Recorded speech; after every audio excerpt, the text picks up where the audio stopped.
Hello friend, स्वागत करुच्ची मु आपनको आ गोटे मोर नुआ वीडियो रे। प्रथमे आमे बाउंस गजा को एमिति किछि काटि नबा।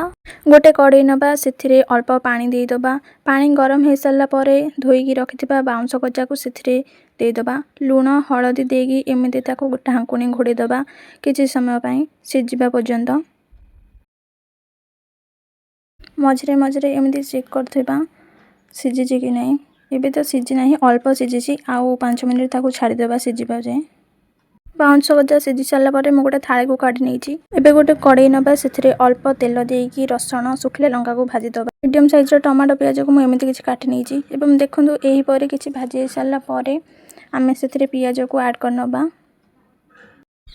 एमिति किछि मिक्स कर नबा। प्याज एमिति भाजी सारा परे सेथिरे ऐड कर नबा टमाटो। टमाटो को एमिति किछि मिक्स कर नबा। बेसर पाई नहीं सामग्री को मु वीडियो रे ऐड करी। मझरे मझरे एमिति किछि ओलटा देउथिबा। प्याज टमाटर भाजी सारा परे सेथिरे दबा बेसर। बेसर पाई मु नेइथिली सोरिष, जीरा, सुखिला लंका, अदा, रसुण सेगुडी को आमे ग्राइंडिंग कर दबा। टमाटर प्याज एमिति भाजी सारा परे सेथिरे मु बनेइथिबा बेसर को देई दबा। बेसर को किछि समय एमिति कसी दबा। किछि समय कसी सारा परे सेथिरे अल्प पानी ऐड कर नबा।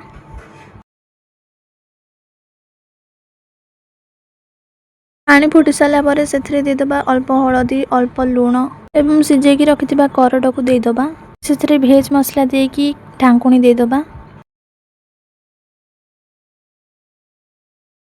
मझरे मझरे एमिति ढांकुणी काढी ओलटाई दउथिबा।